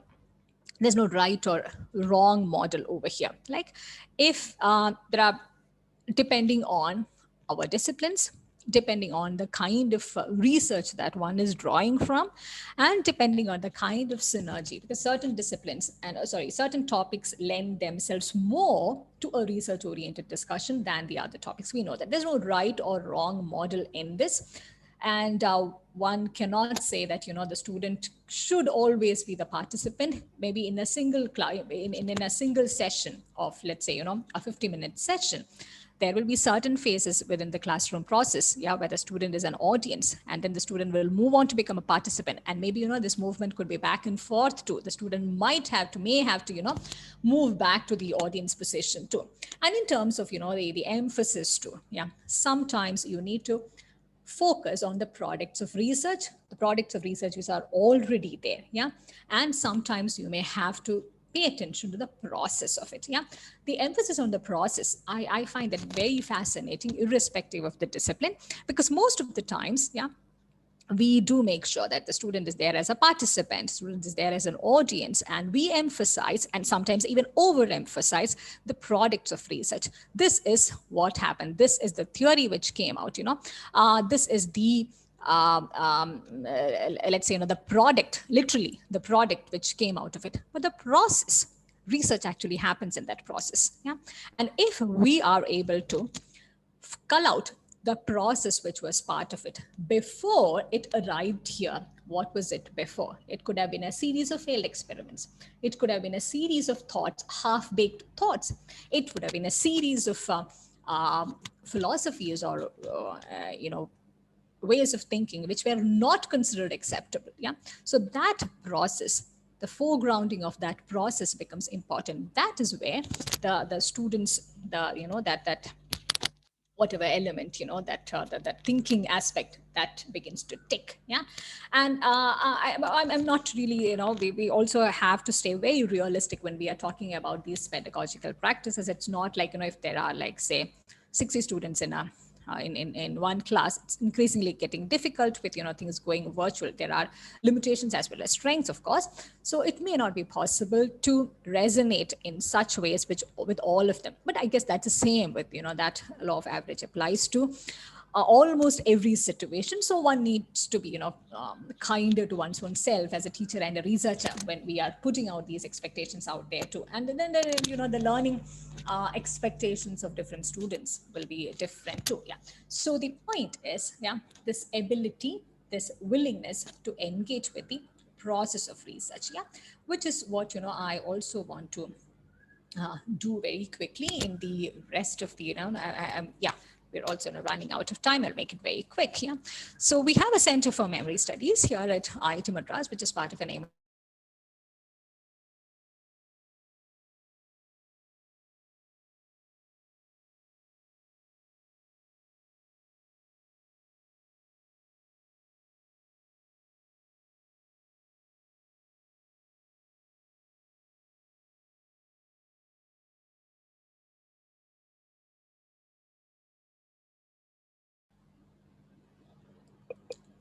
I think I lost my connection for a bit. I hope I am audible and visible Yes, now. you're Yes, back, ma'am. Miriam. Thank you. You're back and you're audible. Yes. Yes, yeah, thank you very much. I think these disruptions are also part of our everydayness now. Yeah, so I presume I have to share my screen again. Right. Yes, perfect. Yeah. So as researchers, as teachers, there are these three aspects which we have found very important in terms of shaping our teaching as well as research simultaneously. And I am taking teaching a step forward over here. Teaching in not just in terms of delivering course content within a classroom space, teaching also in terms of, uh, putting new courses together, yeah, designing new programs together. I completely understand, I mean, not all disciplines, not all spaces may be enabled in that way. I hope, there is something that would begin to resonate with something would begin to resonate with you as and when I share this journey too. So I have found, three things majorly important: using interdisciplinary frameworks. Second one is having transnational approaches, not being staying plugged in locally and globally at the same time. Transnational approaches which are not limited to particular regions and particular spaces, but a certain kind of fluidity and a hybridity which will enable this dialogue. And finally, using technology-enabled tools. Yeah, just the way printing. I'm using this example again. Just the way printing revolutionized the way in which we think, the way in which we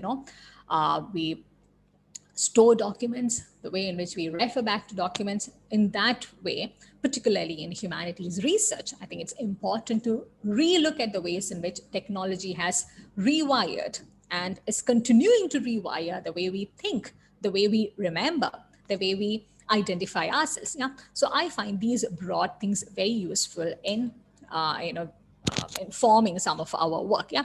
So I'm showing this as one of the ways in which we have found, technology as a solid enabler to some of the otherwise very conventional approaches towards history, towards events. Yeah. So this was considered as one of the first attempts to bring history, art, and technology together. So this was, part of a conference, an international conference on memory studies that we organized here at IIT Madras. So it was 2019, which was also the centenary year of Jallianwala Bagh event. So in collaboration with TCS, Tata Consultancy Services, and their XR lab.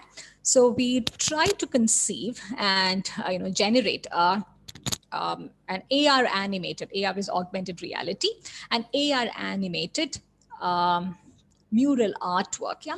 So this artwork, it worked in two different ways. This artwork was placed in the foyer here, right outside our department over here.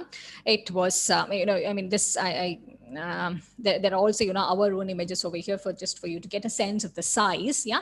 So it was also given to the participants of the conference in a postcard form. Yeah.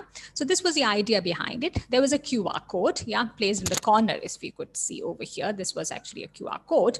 There's a QR code over there through which one could download a certain app in any Android phone. And when viewed through it, this began to get animated. There was, some animation and a voiceover and a lot of sound effects in the background. It was a very short illustration, but it resonated really well, not just with the academic audience, yeah, because it became something which was very experiential and immersive. Yeah. So this is like some kind of a crossover where an event, the possibility of reconstructing, the possibility of reimagining an event becomes not just a textual enterprise, not just an archival enterprise. It becomes a very immersive as well as participatory exercise. By this, and in terms of also thinking in very practical pedagogical terms, it also offers a model, yeah, maybe in a history classroom or in an art classroom. In an art classroom, for instance, you can resonate, you can work your way back to how history could be brought in. In a in in a history session, perhaps, it is like getting into the art forms and newer forms of technology to show how history can be illustrated, presented in very different way. And it's also about, it aligns very well with the number of movements in the current century, where we also look at history not as just those documented archival things, but as something which should have an which should resonate very well with the everydayness, yeah, with the dailiness, yeah, because that is the impact actually of historical event. The impact of a historical event is actually in the way in which it influences our everydayness. How did it change the way I see myself, I experience certain situations? Yeah, moving on quickly from there. Again, giving us a sense of some of the things that we have been able to do by branching out in an interdisciplinary as well as in a transnational way, and also incorporating certain aspects of technology. Yeah, this is not to say that. So this is the thing that I want to highlight over here. For instance, one of the things that we do from the Center for Memory Studies, it's to look at human memory, look at the different frames through which human memory could be approached. It could be, of course, fiction or the literary texts are always part of it. Apart from that, these are some of the aspects, some of the approaches that one would begin to bring in. So I may not have the expertise, say, to get into neuroscience or machine studies, which is where collaboration works. Yeah, you bring in someone who is also trained, to understand, who's also been looking at the evolution of these human memory, aspects of human memory. You bring in someone from say who has the access to the tools of the AR, VR, XR technology. And this is where, collaboration really works. The moment, you also, most of us would have also experienced this from our own research journeys, that the moment you begin to branch out in an interdisciplinary, multidisciplinary, or in a transnational way, realize that collaboration becomes not just an option. Yeah, it has to be there, because there's absolutely, one cannot, it's not realistic to expect that one single person can specialize on everything. Yeah, that, and collaboration also, and I'll very soon come to that, collaboration also helps in very institutional terms, to build spaces, real as well as virtual spaces, where the research journey becomes not just an individual thing, it becomes a more institutionalized thing as well that way. Yeah, so again, just a couple of examples. Yeah, this is when one of our earliest events, which we did along with Tata Consultancy Services and also with the KLM Dutch Airlines. Yeah, so they were moving into KLM Dutch Airlines. This was the context. The KLM Dutch Airlines was beginning to move into the virtual mode. This was much before, maybe a year and a half, even before the COVID virtuality had begun to strike. Yeah, so there were a lot of discussions, yeah, in their context, in an organizational context, in terms of how to address some of these human concerns, some of these very real human fears when one is moving into the virtual world. Yeah, like for instance, one of the things which came up was, it's an airline, the KLM Dutch Airlines. So if as a passenger, if you know that your aircraft is being not like controlled by a real human, but there's artificial intelligence, it's virtually controlled, how comfortable would one be? So even within their organization, yeah, even among people who were decision makers, there were a lot of iffiness about whether to go ahead with it or not. So we had this session, which was again one of its earliest kinds, to talk about XR tools and empathy, which is otherwise seen as a very humanities thing, a textbook-based thing, a novel-based thing, a fiction-based thing. Yeah. So there were these synergies, there were these newer platforms and interfaces which emerged, which also led us to talk a lot about how the way we look at society, the way we consume culture, the way we identify, the way our identities are shaped, they're all heavily dictated by our constant engagement, our constant responses to how technology is changing too. Yeah, if you think about, the way social media, yeah, that's also, an extended form of technology. Yeah, how these different tools have changed the way even we present ourselves. Yeah, so that is something that continues to be a fascinating aspect of much of the things that we do in terms of how we connect with technology. Yeah, technology not just as a tool, but as something which would continue to shape and reshape our pedagogical as well as research experiences. Yeah, just to give a sense of some of the projects, the ongoing projects that we have. Yeah, and how we are able to bring in different aspects, different sites of knowledge, different methods, different approaches. Yeah, and this, of course, we do have collaborators from with different backgrounds, with different disciplinary expertise, and sometimes we will need additional help in terms of the tech support. Yeah, so the point is, once we become open to the possibility of collaboration, yeah, and of course there are, this is a there are a lot many other things which need to be taken care of in terms of the institutional support, in terms of the funding, in terms of the grant. It is, of course, a larger question. I do understand Professor Pradeep also had touched upon that briefly, but nonetheless, yeah, in terms of the starting point, I would say, is to begin with certain clusters. Yeah, because no one, if we are talking about, there are certain kinds of disciplines which might attract more funding, certain kinds of institutes which may have the more embedded forms of institutional support. But the challenges, maybe the starting point is, irrespective of the limitations, to begin with certain research clusters to identify what are the possibilities if I begin to branch out in an interdisciplinary and a transnational way, and what are the networks into which I can plug into. Yeah, because there are a number of things that you can get started. Yeah, you can get started with, even if there is no seed funding, even if there is nothing to get started with, right? So I have very practically also realized forming a research cluster. Yeah, it's extremely useful. It could be a faculty driven exercise. Students also could be part of that. Yeah, it could be a multi-level framework, like different organizations. Maybe there were a set of people with whom you did your PhD, and that there are certain aspects which would resonate with them. They might be working in some other institute, getting back to them. Yeah, so it's about it's each journey towards forming a research cluster could be very unique. Yeah, but the thing is to begin thinking about it in a very deliberate way, because a research cluster is not something which will happen by default. It's not a department. It is not a UGC decided cluster. It is not something which is out there for you to plug into. It is up to each individual to identify the possibility of forming a research cluster. This could be anything, because our journey towards this the Center for Memory Studies, which is also now, we are network, Indian Network for Memory Studies, approved by the Memory Studies Association.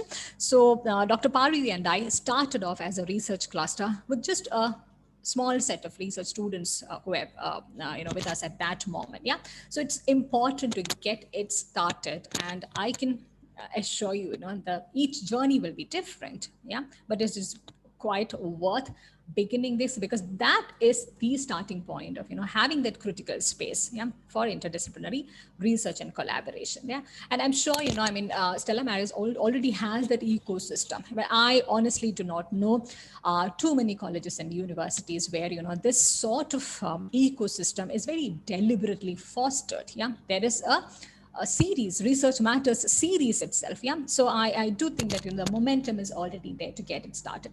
So we also have this Research in Memory Studies series now, where this actually we started this series during the pandemic, during the thick of the pandemic, and we also found that in some ways the tools that the pandemic gave us access to, yeah, there were a lot of possibilities, and in getting into more collaborations and taking forward more conversation, irrespective of the distance, irrespective of the different time zones, right? So these are just, I'm not saying, this is like a template. Yeah, it's something that worked for us, and I'm sure, some of you might come up with a better model or a faster working model in order to find this synergy between teaching and research. So again, coming back to one of the first questions that we had, how does teaching fit in over here?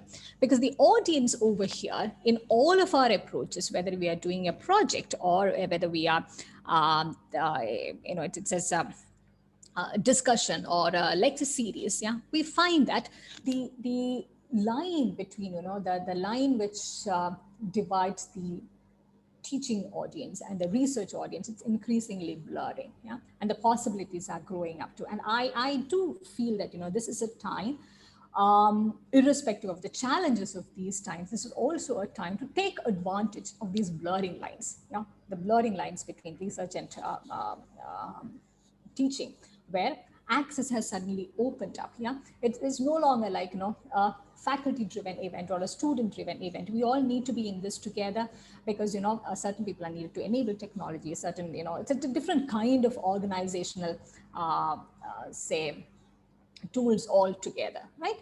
So that, you know, just underscoring these two very simple things, something I'm sure, you know, all of us already know, but just spelling them out, there's a very definite need to shift from a cooperative model to a collaborative model, because collaborative model is the only thing which would work in the long run, and that would also yield immediate results. Yeah, and this model could be entirely, you know, how it works and how you shape it. Yeah, it could be discipline specific, it could be entirely, you know, your own call, your own cluster's call. Yeah, and the other shift, which I think is more challenging in certain disciplines, and I would say that, you know, say for instance, humanities research, research based on the larger thing, you know, humanities and social sciences, maybe there's a more challenge to move towards joint work. Yeah, and I have, you know, I mean, some of us who are from the humanities and social sciences disciplines might, you know, resonate better with that. I'm not saying it's easier for the you know, science backgrounds, for the technology backgrounds, but, you know, there are lab spaces, there are collaborative spaces which are always already there, which are always already maintained by institutions. Yeah, but there's a greater challenge perhaps in some disciplines to move towards the, you know, scholarship which is produced jointly. And I can you know, tell you this from my experience, and also from what I have witnessed historically. It's important to make headway in research, yeah, unless, yeah, you move towards a model where scholarship is joint, scholarship is produced jointly. And in this, you know, now, you know, we also have this advantage of, you know, like we reiterated at the beginning of the session, how the student is also a participant in the knowledge production. So this awareness, yeah, once we begin to go to a classroom space, once we begin to remodel the pedagogic practices accordingly, yeah, there is a lot of things that one could begin to do together as well. So this is the Indian Network for Memory Studies, which is also, you know, it's like simultaneously plugging into the local as well as a global network. It operates under the aegis of the Memory Studies Association, International Memory Studies Association, but there are a lot of global networks from which, yeah, this Indian network would continue to feed into, continue to learn from. Yeah, so some kind of, you know, there's a lot of possibility now, given that, you know, things are also happening in a very virtual way. So let me also take this, we just launched this, in fact, last week. Let me also take this as an opportunity to invite you to you know, visit our site, and and if there are certain things which would resonate with you in irrespective of your discipline, feel free to get in touch with us, and we'll see if there are project interests or, you know, any such collaborative things that we could take ahead to. Yeah, let me leave you with this. Yeah, so some of you might be aware that there is an research park over here. IIT Madras has a research park. Yeah, some of you have may have visited it. If not, like, you know, it's a fascinating space to see how this crossing over can happen in multiple ways. Yeah, so for the longest time, yeah, there was this assumption even within IIT that an entrepreneurial thing, you know, this crossing over from, you know, the bridge which connects IIT Madras and this research park. It's actually called the Industry Academia Bridge. So the longest time with this assumption that this crossing over was meant only for certain kinds of disciplines. Yeah. So last year, again in collaboration with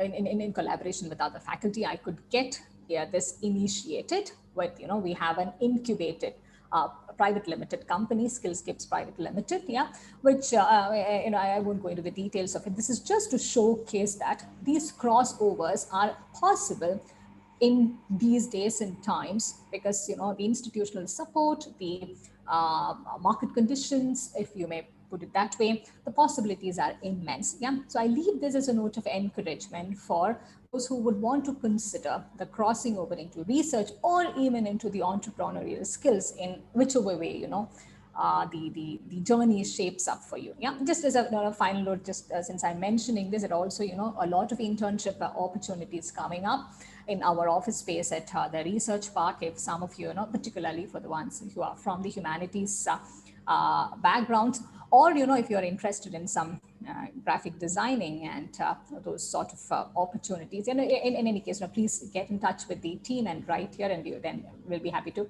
provide you more details. So let me just sum up. Yeah, there are, the moment you decide to bring this synergy between research and teaching, the possibilities that open up from there are immense, irrespective of the limitations of your discipline, the limitations of your the organizations that you are part of, the bodies that you are part of. The important thing is to get it started. Yeah. So thank you again for this invite, and thank you for your attention and your time. Yeah. Thank you very much. Dr. Marine, thank you very much for that very brilliant and a very engaging session. Your presentation was so impressive, and it was good to see the way in which you had explored the correlationship between teaching, research, and technology, and for having established a viable linkages in our profession of teaching, and also taking us through the positive synergies that these three aspects bring us together in understanding what teaching is all about. So now it is my pleasant duty to call my co-host, Assistant Professor Swati Sheshadri, to propose the vote of thanks. I'm sorry, some of the questions that we may have to take, we have run out of time. So therefore, please put in your, there was nothing in the chat that I saw, but a very deep comment, impressive comment by one Ms. Shanti Rajan, a valued partner of us from the University of Stirling. So she has given an interesting comment out there on your presentation. So thank you for that, Shanti. And now we'll move on to Swati, and the questions we will take through email and send it to both the professors, Marine and Pradeep sir, to sort of reply to you at some time or the other in a conversation with you. Thank you so much once again. Over to you, Swati. On behalf of the Stella Maris Research and International Programs Center, the Stella Maris Research Council, and the Research Ethical Committee, I thank our speakers, Dr. Pradeep and Dr. Merin Raj, first and foremost for taking time off their busy schedule to be with us here today. I thank Dr. Pradeep for sharing his thoughts with us on how we can transform colleges using research, and for making the session not just interesting, but also inspiring with how a single idea or thought can change the world. I also thank Dr. Merin Raj. Your rendition on balancing the interface of teaching, research, and technology is absolutely relevant for our teaching in the present circumstances. We look forward to incorporating your valuable insights to make a shift in our pedagogy to be driven by a strong research rigor. I place on record our sincere thanks to our principal, Dr. Sister Rosie Joseph, our secretary, Sister Susan, and the management for their constant support and guidance. I thank Ms. Shakti Priya from the Fine Arts Department for her creative support towards the success of the program.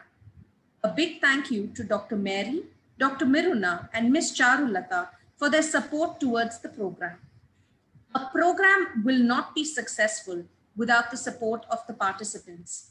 I would like to thank our wonderful participants who have joined us from different colleges, not just from Chennai and Tamil Nadu, but also from all over India. And my dear colleagues for being an active in these sessions today.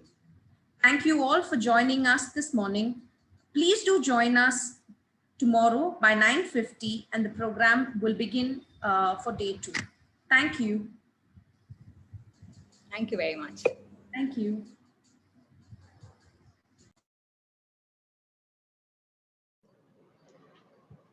Swati and Catherine, can you just hold on, please? I just like to discuss something Yes, with you. Yes, just for 2 minutes.